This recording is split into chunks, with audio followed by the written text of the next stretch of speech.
እና የኢትዮጵያ ደላሎች ማለት ነው። የኢትዮጵያ ደላሎች በጣም የምትገርሙ ናቸው። በጣም ጥንቃቄ ልናደርግ ይገባል። ትንንሽ ልጆችን ገና 14 ዓመት 13 ዓመት የሆናቸውን ፓስፖርት እያስወጡ በእነሱ ኑሂዱ ኑአምጡ እያሉ ወንዶቹንም እየሰረቁ ሴቶቹንም እየወሰዱ እና ያለ እድሜያቸው ስደትን እየዳረጉ ይገኛሉ። ለራሳቸው ጥቅም ሲሲኦን ነው ምናምን የሚባለው ማለት ነው። ስለዚህ የኢትዮጵያ ደላላ በጣም አውሬ ነው ማለት ነው። አሰላሙ አለይኩም ወራህመቱላሂ ወበረካቱ። ውዶች እንዴት ናችሁ? ደህና ናችሁ? ሰላም ናችሁ ወይ? የቻናል ቤተሰቦች እንዴት ናችሁ? ላይክ፣ ኮሜንት፣ ሼር በማድረግ የምታበረታቱኝ ከልብ አመሰግናለሁ። ሰብስክራይብ ያላደረጋችሁ ሰብስክራይብ በማድረግ ተቀላቀሉኝ። ኢንሻአላህ በአዲስ ነገር እንመጣለን እና እንዴት ናችሁ? ደህና ናችሁ? በነገራችን ላይ በአባዝን ያጠገብ ተኝቶ ነው እና እንዴት ናችሁ? ደህና ናችሁ ሆይ? ስራ እንዴት ነው? ሁሉ ሰላም ነው ከኔ ጋር አልሐምዱሊላህ። ያው ዛሬ የመጣው ትንሽ ስለ ኢትዮጵያም ደላላ ይሁን ስለ ውጭ የሚመጡት ደላሎች ወዳሞች ማለት ነው፣ አስመሳዮች እና እኔ አረብ ሀገር ሲሄድ ያው ለሁለተኛ ጊዜ አይደለም ሀቂቃትን ዱባይ ሲሄድ ልጅ አላት ባለትዳር ናት ልጅ አላት ብሎኝ ልጅሽ ደህና ነው ሲሉኝ ብዬ እንደገና አዎ ደህና ነው ምናምን እል ነበር ማለት ነው። ልጅ እኔ ስላልወለድኩኝ ትዝ አይለኝም እና ልጅሽ ደህና ነው ምናምን እያሉ ሲሉኝ ድንግጥ ነበር። እና ውዶቼ ምን እላችሁ ፈልጌ ነው፣ በአጭበርባሪ በአስመሳይ እየሄዱ እየወሰዱ እዛ ለራሳቸው ገንዘብ ብቻ ለራሳቸው ጥቅም ማግኛ ብቻ ከ14 13 ዓመት ልጅ እየወሰዱ የሚያንከራትቱ ከብት ከሚጠብቁበት እየወሰዱ እናትን ላሳይ ሳውዲ ና ሳውዲ ልውሰድህ ና ምን ላልህ እያለ እያታለሉ በጣም ብዙ ልጆች ጠፍተዋል ማለት አድራሻቸው ያልታወቀበት ኢትዮጵያ ውስጥ። እናም ልላችሁ ፈልጌ ነው ኢትዮጵያ ጥንቃቄ ያስፈልጋል። ደላላው የውጭም ይሁን የሀገርም ውስጥ ይሁን ለኛ የጠቀመን ነገር ምንም ነገር የለም ማለት ነው። ወላሂ ነው የምላችሁ ምንም አልጠቀመም።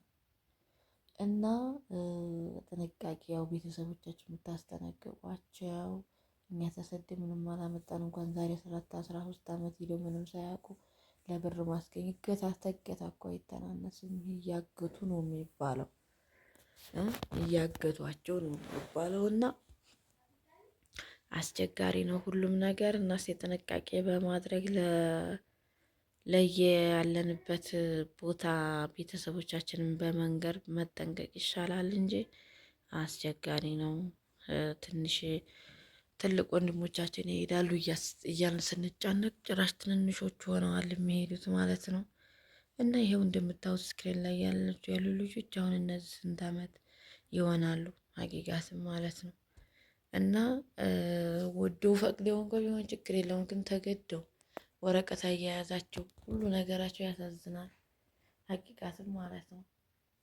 እና ኢትዮጵያ ወደዚህ የሄደች እንደኋላ አቅም እየሸጠች ዜጎቿን በራሳችን ዜጎች እየተበደልን እየተጎዳን ስደት ላይ ያለ ሰው ነው ይሄን ስሜት የሚያውቀው። ኢትዮጵያ ያለ ሰው ብነግሩት ሚስቴ ውሰጂ ዱባይ፣ ወንድሜ እህቴ ውሰጂ ዱባይ፣ ካልወሰድሽ በባህር ነው የሚሄደው የሚባል አዳዲስ ዜማዎች መጥተዋል። እሱን ምክንያት በማድረግ ሰውን ጭንቀት ውስጥ እናትን አባትን ለማስጨነቅ በሬውን ሽጦ ይሄድ ያለ እኮ በሬውን ሽጦ ልጅ የመን ላይ ተያያዘ ተብሎ የሚከፍል አለ እኮ። በሬው መሬት አስይዘው እኔ የማውቃቸው ወላሂ በሬ እንትን መሬት ከመስከረም ላይ ነው አስታውሳለሁኝ። መስከረም ላይ ሰውየው ልጁ ተይዞበት ከነ አላባው አስይዞ 400,000 ብር የላከለም ማለት ነው። እስከዚህ ድረስ ነው። ስለዚህ ውዶች ጥንቃቄ ማድረጉ ይሻላል ብዬ አስባለሁ። ባሌን ላመጣ ነው እህቴን ላመጣ ነው እንትን ችግር የለውም ባሌ ናት ዱባይ ችግር የለውም 600,000 ብር ከፍለሽ ነው 600,000 ብር 700,000 ብር ተመከፍሊ እዚሁ ስራ ብትፈጥሪለት ይሻላል ብዬ ባይነኝ ነኝ። በስደትን አማራጭ ላደረጋችሁ ማለት ነው። እዚህ ጋር ቤተሰብ ያለበት ስቃይ ገንዘቡ ሂዶ አይጠቅም።